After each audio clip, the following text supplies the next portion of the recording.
Hot Shot Sports! Hot Shot Sports! Hot Shot Sports! Hot Shot Sports! Hot Shot Sports! Woo! Welcome back to Hot Shot Sports. Today we've got everything made up and the points don't matter, so that's all we care about. We've got basketball and we've got gifts, we've got memes. It's your favorite Hot Shot Sports. Let's go! Woo! Woo!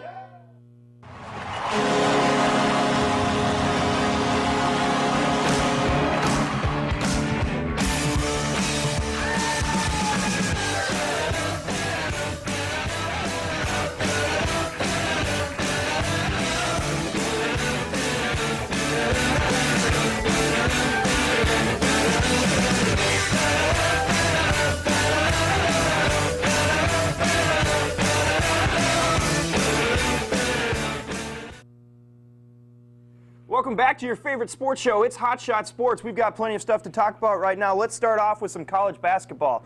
First off, you got to start with the biggest loser and the biggest disappointment from the round of 32. Let's start talking about UNI and Texas A&M. So, as you guys probably all know, they had a 12-point lead going in with 44 seconds to go. Pretty much impossible to blow that lead, right? No. 4 unforced errors and 4 unforced turnovers led to a double overtime loss for the Panthers. How do you guys feel it went?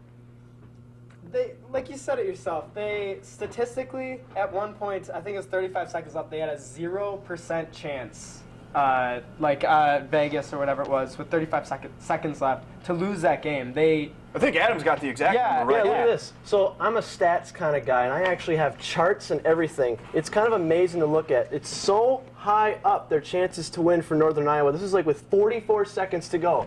It's absolutely insane. And then within 44 seconds from a 0.04 chance to win for A&M to a 60% chance by the end of the half. Absolutely insane. And when you have Kenny the Jet Smith and Charles Barkley basically just staring at the screen and not even saying anything, what else can you say? You can't. I mean, I think we have a live look at practice the next day of UNI about how it kind of went. So I feel like we should show that, just how embarrassing it is. Oh, no. Whack! Stick him on his shoes.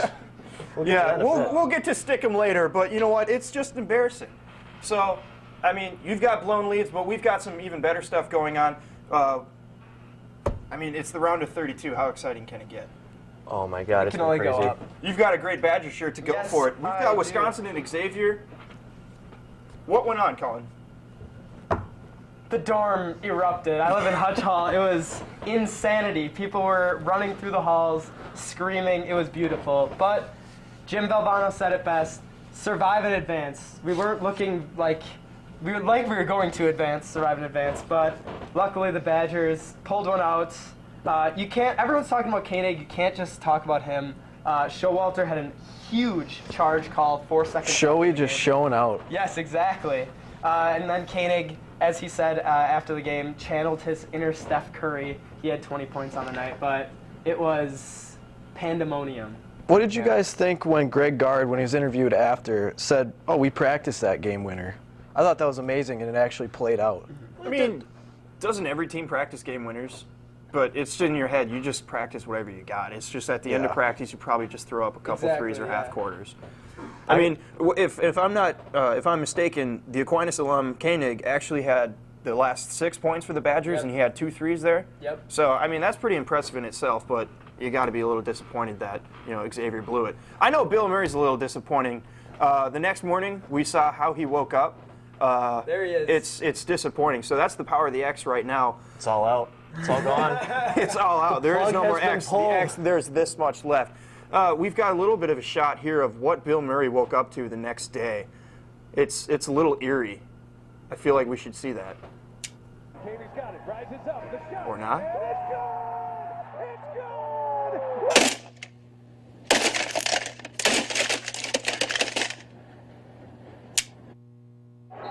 Here we go. 2 to go. Eerily similar to the plot of Groundhog Day. It does. But at the same time, I feel like he's just hitting the snooze, and that's what's coming back every single time. He can't avoid it. The power of the X is out. By the way, did anybody see Greg Gard post-game afterwards when he had a very sweet orange juice? Some sweet 16! Exactly. Perfect acting. I see him Yes. composed with a straight face, and it looked like it was a little too sweet. Sweet 16! I didn't see that. No, but You didn't see I that know, at I all? should've, no. Oh my God! It was playing on loop with that with the last shot, and everybody yeah. cheering, jumping up and down in Frank the locker room. Kaminsky's reaction Yes, was on honestly Twitter. my favorite. That I was- saw that on Twitter. My dad. Either he's sent that to sliding me. or he's grabbing the ball. Yeah, what was he really trying to do there? It was like a celebration I don't know. slide. Yeah, something like that. I thought he tripped. I have a feeling it's just he got too excited and he had no idea what to do, and he just started just jamming to whatever he could. You don't. You really don't know what to do when you have a shot like that. Some people run around like a jet. Some people just start screaming incoherencies, and some people slip and fall on the floor. You do what you can, I've got to imagine. Crazy game, though. Without a doubt. I mean, did you guys see what Sam Decker had to say about on Twitter with the week or just before about losing in the championship game and then the Final Four the year before that? He burned some guy that was calling him out. I saw something about that. Yeah, he was essentially saying, "You guys probably watching me from my couch, but Yeah. in your face." Yeah, total loser. Audience, you guys are a little quiet. You're bumming me out. What you doing over there? Hey, go Decker! Go Decker! Go Rocket! Decker. What do you say? I don't know about that. What he said. Go Well, Charlotte. I guess we can move on away from basketball right now. We've got some news right now with all the rule changes going on with the NFL right now, and they're talking about potentially banning players for the rest of the game if they have multiple unsportsmanlike personal fouls and unsportsmanlike conduct penalties. And Richard Sherman has some beef with Roger Goodell now. He's saying that Roger's got too much power right now. He doesn't feel that he should be able to ban anyone. He calls him just a suit. I think it's foolish, Sherman said, but it sounds like someone who never played the game would say. Something that they would suggest because he doesn't understand. He's just a face. He's just a suit. He's never stepped foot on the field, and he doesn't understand how you could possibly get a personal foul. And he's just complaining about this rule on and on. Obviously, Sherman's got a big mouth, and he doesn't really know how to shut it sometimes. Sometimes it's funny. This time, I feel like I like this rule. I don't know about you guys, but if you get two personal fouls like Burfict did with the Bengals and just laying out Brown, I feel like that's a good enough rule. I feel like it's fair. What do you guys think? Well, actually, Sherman actually, he holds leadership positions, so he does kind of at least have, he's very, he is quite an intelligent guy. Yeah. I mean, let's not take that into consideration. He's on the NFLPA Executive Committee for the Players Association. He was the union representative for the Seahawks, so the guy has very valid opinions on things. And actually, I saw another thing he mentioned also about the whole catch rule. That's a big thing, too. We can't seem to figure out what a catch is going to be. He says, committee of past players, Chris Carter, Randy Moss, Michael Irvin, and of course you can't have wide receivers without Jerry Rice being in there. So People that have caught tens of thousands of those balls in their career. yeah, instead of guys who, as Richard puts it, probably just hold the football to take a picture, like here, I'm going to hold the ball to you. Hi, yeah, football, I know what this is. So, it's not a crazy idea. And everything that Richard Sherman said was fact.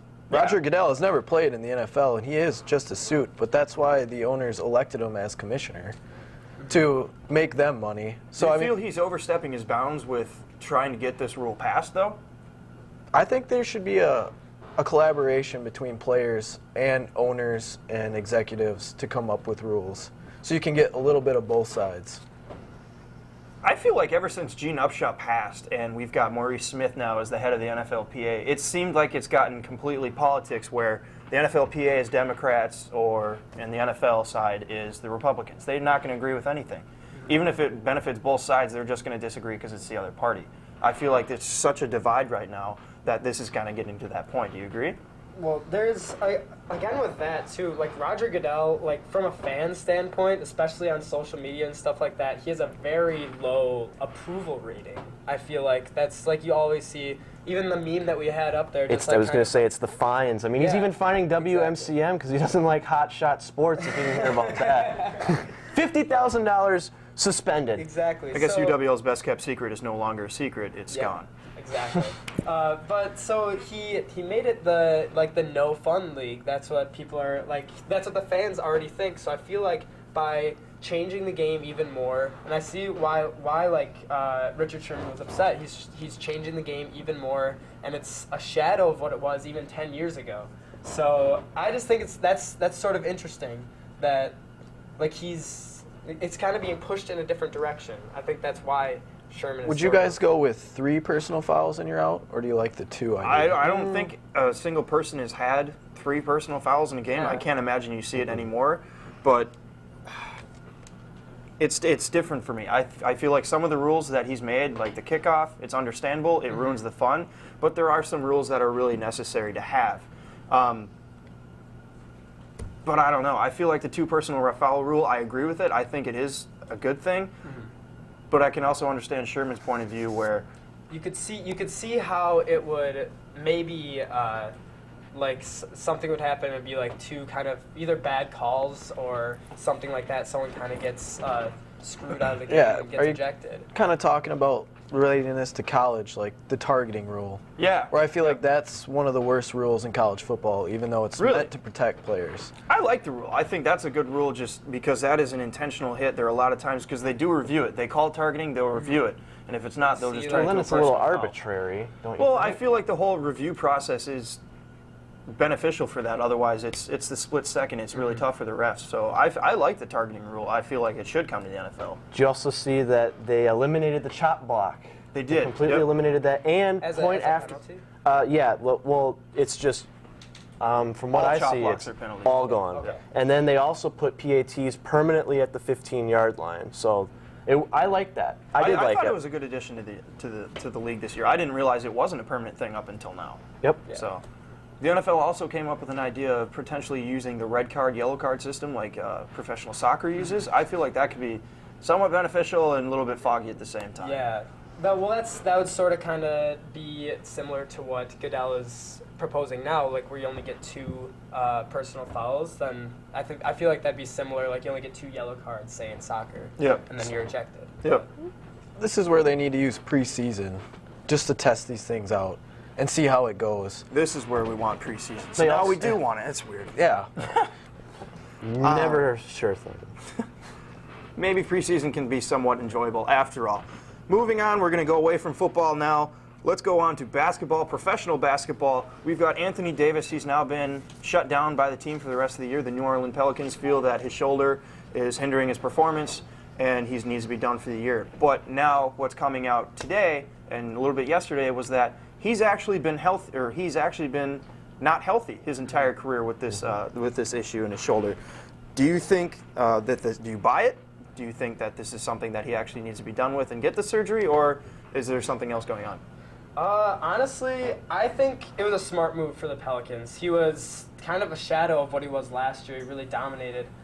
There's 14 games left. They're already eliminated from playoff contention. So I can see why they'd want to just say, all right, well, we're not getting to the playoffs anyways. We'll just kind of chalk this down as an L this season, and then hopefully Davis can get healthy and get these surgeries done, get back to 100%, and have him sort of be dominant again. Yeah, if he's really playing with a torn labrum the past few years, this year he's averaging 24 points, 10 boards, and a few assists.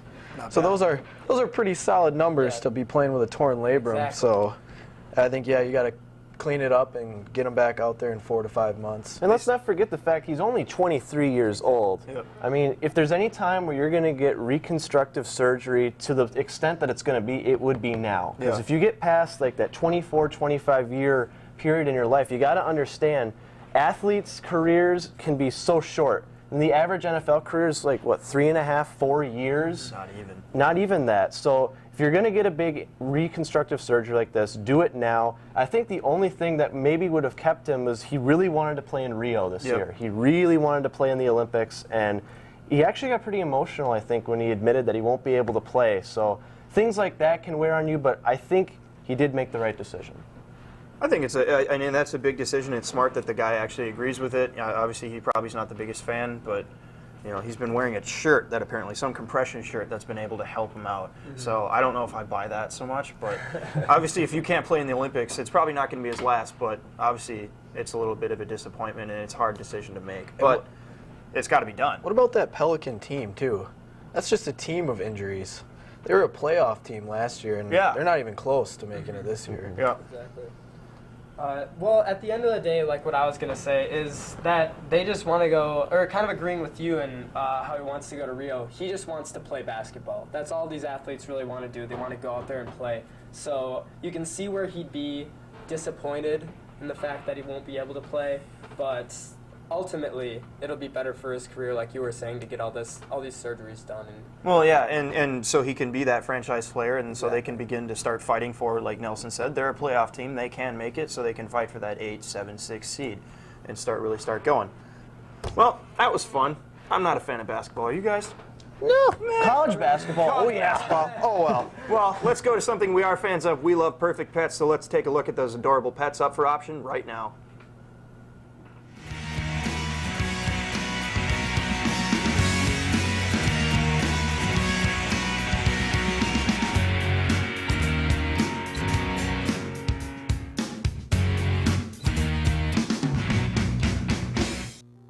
I'm Queen.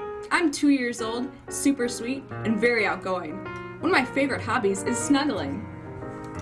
Hi, I'm Tiger. I'm an 8-month-old goofball of a kitten. I love having plenty of toys to play with and a fellow kitty to keep me company. Hi, I'm Maxwell. I'm calm and cool. I'm just looking for someone to give me some love. Hi, I'm Kendra. I'm 2 years old. I love conversation. I'm shy at first, but I'm also very curious and friendly. To find out more about adoption for these pets or others, contact the Cooley Region Humane Society at 781-4014. And again, for that phone number for those perfect pets is 781-4014. So get adopting if you need a cat or you want a cat, you're a cat lady. Whatever works. Or a man. Or a cat man. We're not discriminating. No. Cat man. All right, here's a good time of the show. We get to play games. Let's start with 3 tiers cheers. As you guys can see to the monitor behind me, it's time for tiers. We love that Colorado Avalanche kid. He's never going to die. Never. There's so many crying sports fans. Yeah, you see the Kentucky, Especially the kids. Kentucky saxophone girl was Dayton. my favorite. Dayton was my favorite. You see that little kid in the Flyers outfit and everything. That was my favorite. Let's first go to your first tier. You've got some Man U stuff going on right now. From across the pond, I'm a huge Manchester United fan, and they've just kind of had a disappointing year.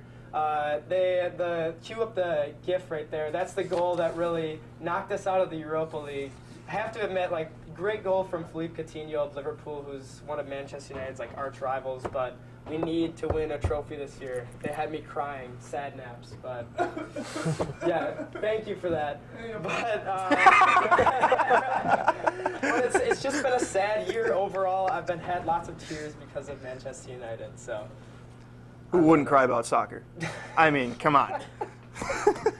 Nelson, how about your bracket? Is your bracket crying? Oh, my bracket's all right, but All Michigan right. State made, I think, about everyone's bracket cry. Losing to Middle Tennessee State, that is inexcusable. A 2 versus a 15. Not so And much that it was a crying 2 versus magic. 15, but the 15 seed can't shoot a free throw. Coach Izzo is supposed to be this great coach, and they got outplayed, possibly outcoached. I mean, there's a reason Coach Izzo isn't named Coach K. True. Side note, I'm glad that we replaced the crying Jordan meme with the crying Magic meme. I hope that was getting a sticks. little old. I hope it sticks. The crying magic meme? Crying Magic, yeah. Crying Magic. I'm okay with that. Social media at its finest. Yeah, You just find this stuff 2 minutes after the game. I had Michigan State all the way. Who so- didn't have Michigan State? I had him in the championship. Yeah. I know our executive producer, Brandon Vonero, had them going all the way, and he was doing really well on ESPN's brackets, and then now he's done. He's doing really well day one. He was doing really well, so, I mean, he's a little upset, but I'm sure he's fine now. Probably. Man, he had the weekend to settle it. Next tier. All right, so the last tier we have is a little bit more serious one. Adam, take it away. Well, we just got the information actually a few days ago. Craig Sager, he's the sideline reporter for TNT. He's got all those crazy outfits. He's got that's the horror awful jacket. It's horrible and it's awful. It's horror awful. That's what Shaq was talking to Craig, and I just found out that his cancer is actually no longer in remission. He's been fighting leukemia for a really long time now. He actually has gone through multiple courses of treatment. He's still kicking. He's still fighting. That's his Jimmy V never give up thing is still kicking, still fighting. He was diagnosed April 2014. He actually was able to come back to the sidelines for a brief time, and he and Greg Popovich actually have a very close relationship, so this is really reeling hard on Greg, and he doesn't say a lot of anything, so we wish the best recovery for Craig. I love looking at the outfits. He's got a dream job. He can wear whatever he wants. He gets to talk with the greatest athletes in the NBA. I really, really wish him the best. Yeah, without a doubt. I feel like that's something you always want to do. It's something you get to dress up like a goof, and everyone loves it. So, I mean, hopefully he pulls out okay, and we get to see him back on the sidelines very soon. Moving on to 3 Jeers. Colin, we're going to start with you again. You had something from Milwaukee Bucks in Memphis. Yes. So the Bucks played the Grizzlies, and early on in the game, I won't get too into it, but John Henson and Matt Barnes were getting through it after each other the entire game. At the end of the game, it was the last few seconds. Henson comes and just swats one of Barnes's layups at the end, and he actually got a technical for taunting. And that video right there is Barnes going to the Bucks locker room, chasing him down, trying to start something right after he was ejected. So my jeer is just leave it on the court. I think that what he did was technically within the rules of the game, so I didn't have a problem with it. I might be a little biased because I'm a Bucks fan, but I'd say leave it on the court. Milwaukee police had to be involved too, so. You don't think bringing it to the locker room's okay? I don't think so. If they're opponents? Yeah, I feel like he should go to his own locker room for that. I mean, you don't mess with Matt Barnes. That guy doesn't screw around. But Henson gave him the stank eye, so. And my jeer, this one's for a future here. The NFL's looking to put football games in China here in the near future, and I heard through a New York Times article that they refer to it as olive ball. So I'm not sure what olive ball is. It's a toy. We found it. We actually did finally get to find it. It's a toy. Really? And so I guess China thinks it's a joke right now. I'm not sure. What's your letter? Yep. Oh, and I was just going to say, who wants to watch football in the wee morning hours? Something like that. That's kind of the thing. London games work out because they're primetime games for London. They're 2 o'clock here. They work out fine here, but not some. I'm not sure how China would work, but. Well, my quick jeer is once again we're back to some stickum. Dwight Howard got a warning, not a fine, not a suspension, just a little one of these, just for using some stickum from a can when he was going to shoot a free throw. Paul Millsap was actually the one that called him out, did a little tattletaling, and never felt like anything he's ever touched before. But apparently he does this all the time. He's been doing it ever since he came into the league.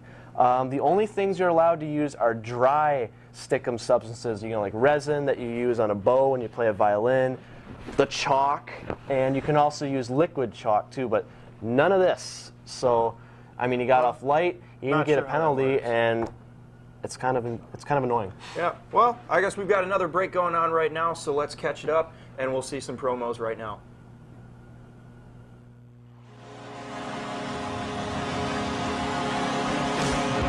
Introducing WMCM's newest sports show, Hot Shot Sports. It's got games, memes, highlights, gifts, and everything else that you'd ever want from a sports show, like everything current from social media and all other sports action. So tune in to Charter Channel 989 and Campus Channel 6 for some Hot Shot Sports. Do you need better opinions on the biggest sports stories? Then you need Sports Talk Live. They cover all sports all the time. From track and field, to soccer, to football, gymnastics, and just about everything in between. Sports Talk Live is your place for sports. Sports Talk Live, Tuesdays on WMCM TV.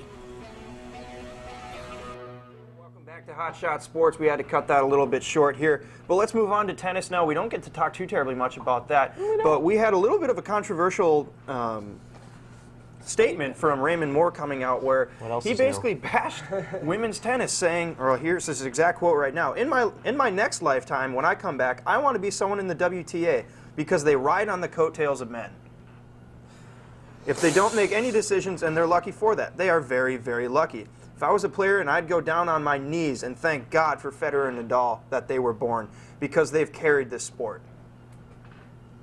What? It's 2016, dude. You can't be saying things like that. Even if you're one of the minority that believes it, like he has to know that he's going to get laid off or fired from He's his the job. CEO of a big company here. He was a mediocre tennis player for one. Yeah. You ask people around the globe let's go for two. You ask people around the globe 3 tennis players, I can guarantee you Serena Williams is going to be one of those. Yeah.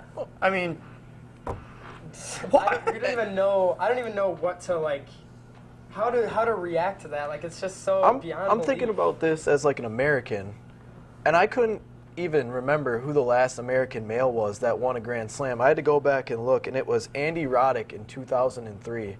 And Serena has the Grand Slam named after her in women's tennis. No kidding. So, I mean, she almost did it again just this past year, but I mean, I'm just speechless. This guy's so stupid. Like a mediocre tennis player in his day, and he's bashing Serena Williams, especially. He's saying that there's more sex objects, they're more just pretty to look at instead of great players. So that was just very odd. When's the last time we've gotten a good quote from a retired player that's 60 plus? We've got. I don't know. Johnny McEnroe, obviously. I guess you could go back to him. I don't think he's 60 yet. I mean, with regards of getting on your knees and thanking God for male athletes, I think Billie Jean King, Martina Navratilova, Sharapova, and the Williams sisters have a little. I'm waiting for them to say something about that. Williams said a little bit something, but I mean, it's not as big or as newsworthy. But I guess we can go back to who wore it better. Let's get one more quick another game! Yes. Another game. We love games. So this one's a lot of fun here right now because we get to show who wore it better. This first one right now, we get to see between a Buffalo player and a push pop. Let's see it. Honestly, I kind of dig it. I dig the hairstyle. Push pop. The audience says, what does the audience say? Push pop. Push pop. Push pop. All right. Why? Because it's more delicious? Because he tastes better, maybe? We don't know what the other guy tastes like. That's true. That's true. I don't know. Looking at that, I have memories of my childhood eating those Flintstones push pops from the ice cream truck. They were delicious. They got too soggy. The cardboard got too soggy. That was part of the fun. Because then you could slurp and it was fun. Next one, we've got clock around the neck here. We've got Flava Flav versus Wayne Selden Jr.'s uncle. Oh, I don't know. Who wore it better? I mean, originality. Flava Flav. I mean, I say Wayne Selden Jr.'s uncle because he's got the size. Size matters, right, ladies? That is a bigger clock. I don't know. I think I might have to go. Might have to go with the old school. That's 30 years ago when he repped that. Flava Flav. I don't know, audience, who won it? Flava Flav. Yeah. I got the push pop. Push what? Not part of this. We're talking Flava Flav. Flava Flav. Come on now. Our audience needs a little New push audience. pop. Okay, who wore the beard better? Oh, I know. James I know Harden this one. or Thomas the Lumberjack Walkup? Mr. Walk Up. Mr. Walk Up. Where's the flannel? You don't play basketball in flannel. You can. You do in Alaska. Because you have to. Stephen F. Austin's Thomas Walkup probably wins this in my book. Side note, if his last name was Walk On, I told you this, that would have been the greatest comeback story of all time. If a guy named Walk On goes into the NCAA tournament and wins a game for Stephen F. Austin. Wins a game for a team who's nothing but walk-ons. I mean, come on. A family of walk-ons. Okay, last one. Let's show this real quick first. No one beats Russell Westbrook. He beats everyone. Yep. Enough said. He looks like a red Jolly Rancher on the left. It's perfect. He's going to win it all. Talking about who's delicious. Fashion. Modern fashion, the highest of fashion. Yes, exactly. The glasses, none of them have lens. Everybody. Right now, Russell Westbrook, UCLA, the coach, Steve Alford, was talking about he didn't want his new contract extension because he didn't deserve it. Opinions? I already got glasses. So I don't even I take really them off. actually salute this. Yeah. Oh, we're keeping them on. After one good year, they gave him a big extension, and I came and look at you guys. But after a terrible year, giving it back, I salute this. Yeah, no, I much definitely still agree. It's a really noble thing of him to do. Like, he felt like he didn't live up to expectations. He didn't earn it. I don't know. Like, I mean, if you didn't earn it, you got to give hats off to him. him, but at the same time, that's just very strange. You don't get to see that too terribly often.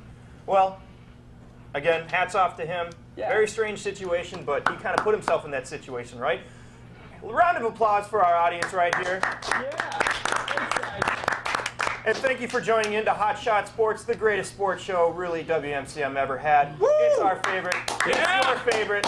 Stay tuned. Next hour, we've got Sports Talk Live. Yeah. Yeah. Get pumped. Go Leafs.